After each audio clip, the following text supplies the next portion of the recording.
Go west, life is peaceful there. Go west, lots of home there.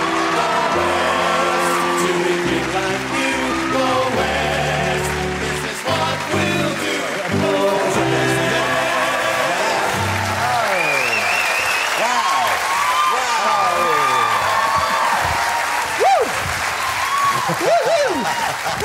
How marvellous to have you here. Now, that was some piece of footage we just showed there. That was quite remarkable. It was a bit rude, wasn't it? Very rude. They're, I'm assuming, two of the new characters in the new series. What are their names? Their names are Tom and Mark. Tom and Mark, and they're bodybuilders from the look of things. They are, they certainly are. How do you refer to them when you're talking about them? We call them the gym buddies. The gym buddies. And there's a few sketches, and it actually ends up with them having penis enlargement operations, which go horribly wrong. Wow.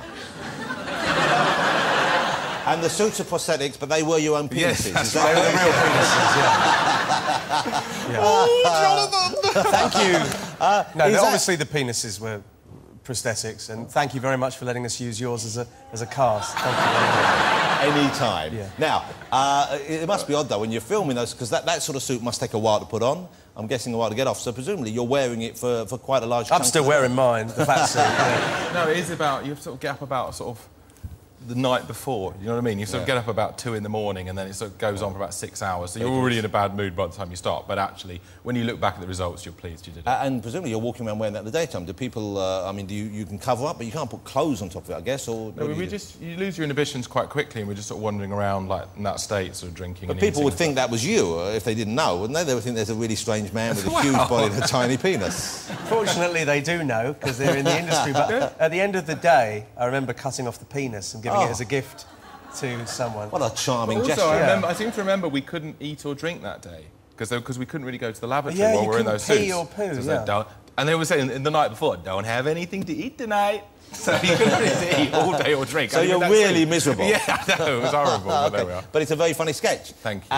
Who of the existing characters we like? Are Lou and Andy back? Lou and Andy are back, they're on holiday. In America? Yes, it's all set in America, so if you ask each character in America, the answer will be yes. Yes, Jonathan Ross. Okay, but let me ask you, is Vicky Pollard in America? You have to up your game. You have to up your game, because we were on Conan O'Brien last night, Jay Leno on Monday. You need to up your game. Just saying. Yeah. Well, that's all we have time for this evening, ladies and gentlemen. Also, you need to get a sofa that's slightly lower, because I'm fed up with always coming on this show and having to sit with my legs crossed. Well, maybe you need to fucking grow a bit. Well, maybe I do. Maybe I do. And maybe he's ill. Yes. Look at him, he's ill. You've got very grumpy today. Why are you so grumpy? You watch your language, because my mother's in the audience and this show has been filth. You've just paraded around with a tiny penis. Yes, out. I'm a hypocrite. That's what I am. Yeah. So yes, the funny characters are the ones that went to America, and then the ones that weren't very funny that we did. They stayed in England. They were mostly funny. They were mostly all funny. But what we've done is we've tried to make it so it's Series 1 in America, if you've never seen us before, and Series 4 for the British audience. So, for instance, so a British audience won't feel left out, but they'll be okay. Exactly. So Sebastian, we've gone in a new direction. David, maybe you'd like to inform Jonathan of where Sebastian goes. Well, to sort of try and do that gag of, like, the hopeless crush on someone, we've actually made him the British Prime Minister, and he's got a crush on the American President, and we've cast a handsome black actor called Harry Lennox. So we're praying that Barack Obama wins the election. Because you can't fancy John McCain. But if it does come out that way, then that will be fabulous for you. I mean, it will seem very timely, and it's not kind of satire as such, but it's just kind of, like, convenient. Yes, very basically. Convenient. Okay. And then we've got... Daffyd, is he in America now as well? He's in America. Yeah, he's in America, yeah. He's in America, yeah. He's gone to America. Yeah, he's gone to America, yeah. Listen. A bit less of that, a bit more of that, all right. Daffyd...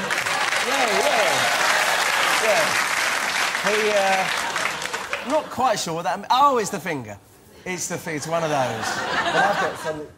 Oh, yeah, there it is. So, Daphragh, and he is now at university and proclaims himself to be the only gay on campus. So good. That's where that But we've got goes. lots of new characters too. There's a character called Bing Gordon who prides himself on being the 8th man on the moon. Bing Gordon. Bing Gordon, Right, yes. the Get 8th man used on to the these, because people will be quoting them next week. So Bing Gordon, and that's like an American name. He's an American Yeah, character. he's in as well. America. He's an American He character. looks a little bit... He looks... Now, who's playing Bing Gordon? That's you, David. That's me, yeah. You look a lot kind of like Burt Reynolds as he looks now. Is that what you were based on?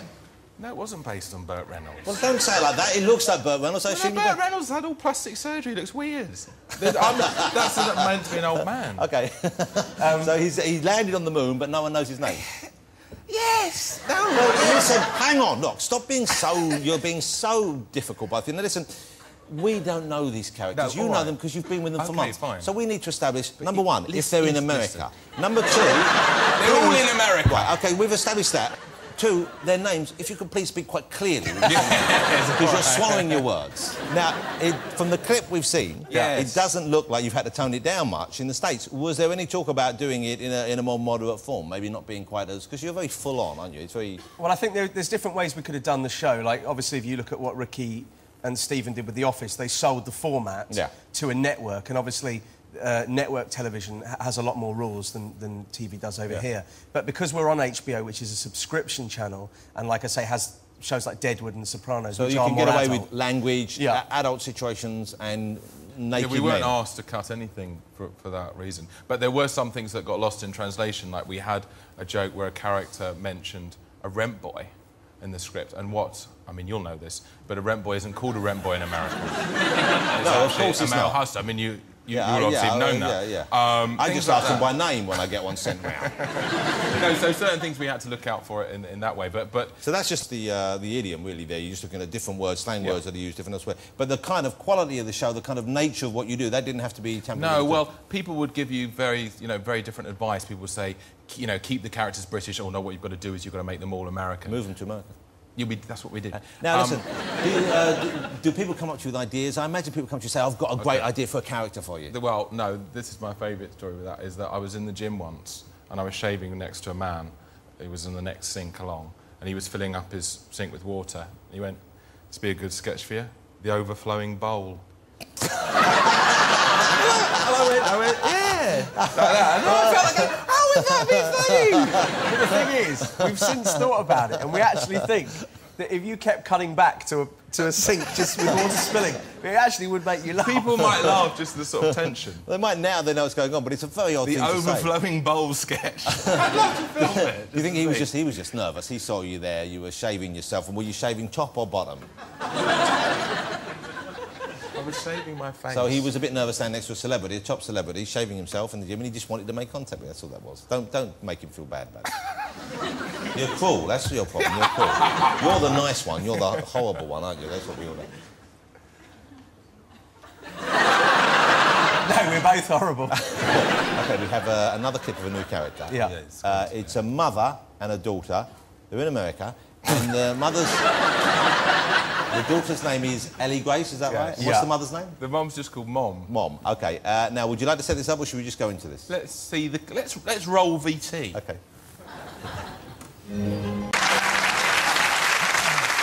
I can hear the kids quoting it in the playgrounds now.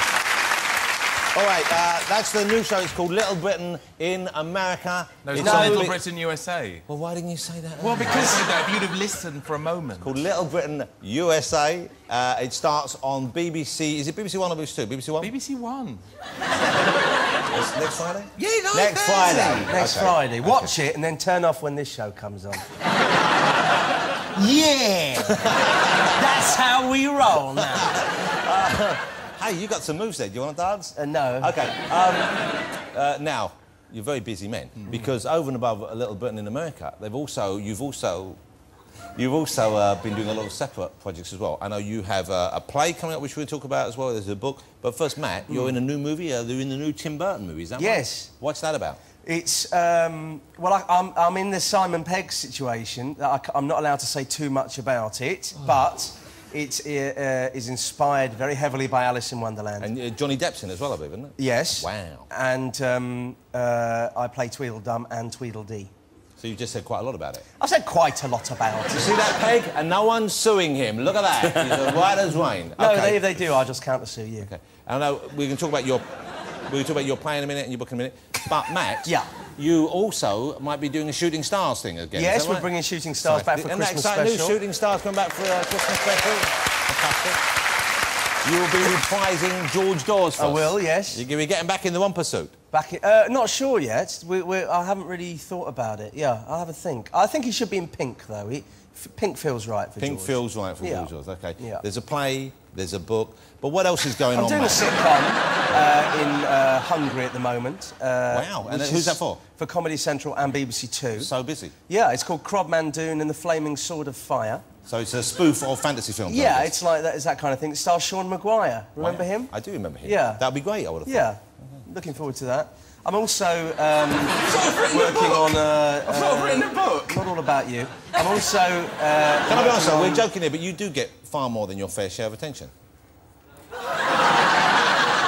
No, because I bought it. Is that not one of the more embarrassing things you've seen? I bought it for you. I bought it for you. Oh, I've signed it for you. Have you read this book yet? Do you know what? I have read it and it's fantastic. David Walliams, I've signed it for you. The Boy in the Dress.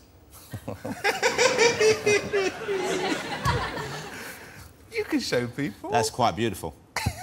Would you like to see what he's put in the book? Bear in mind, this is a children's book. It says on the back, for 9 and up.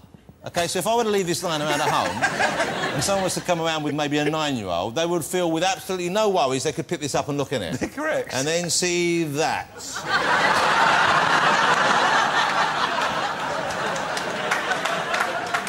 that wrong? That's right. When I sign them for children at shops, I won't be doing that, so don't worry. Well, what's this play? You're in a play written by... It's an old play, I guess, but written by perhaps our greatest living playwright? Harold Pinter. Harold Pinter. And it's called No Man's Land, and it stars Sir Michael Gambon, you know, from The Singing Policeman, and also David Bradley and Nick Dunning and myself are in it. And, yeah, it's a serious drama. It's coming into London I have next never week. seen Sir Michael Gambon give a bad performance. No, he is astonishing in this, and I've learned so much just watching him. And, of course, we met Harold Pinter one time, didn't we? We did. We met him out. I think I made an impression on him.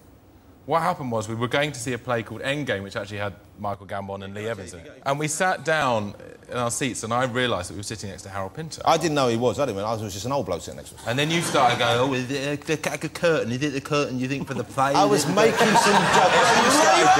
Hold it. The curtain for the play, or they put that especially there? Was that in the theatre? You talk like that? Were you out with Alf Garnett? I don't speak like that. You were like toffee. I was not eating a toffee. You were eating I've got toffees. fillings. And it may have been fudge. And Harold Pinter was sitting there and he just turned to you and went, excuse me. Yes. And he got up and sat 5 rows back because he didn't want to have to sit next to an idiot during the play. Well, don't applaud the actions of a rude old man. What did Harold Pinter... Didn't he make some observation about you, Harold Pinter? He said, I don't know who he is, but he's built like a brick shithouse. Is that what he talks like? No. Because that's like a voiceover. Of course it is! Why would I have done it? Well, did he used to do the voiceover for the Bacardi adverts in the 1970s? I don't remember them because I'm not old like you. You brought that... Can I just say, you brought that myself upon yourself. Yeah, but, you know, you wouldn't think it to look at us. I don't Looks know, really decent. I don't know, you've let me down, you've let the group down, but most of all, Jonathan, you've let yourself down. It's a shame, really. You know what? This is what it would be like to be bullied by 2 of the least popular boys at school. We're getting our revenge. How nice to see you both again. Continued success, not only in Little Britain, which is now, by the way, they've moved it to America. Yeah. OK.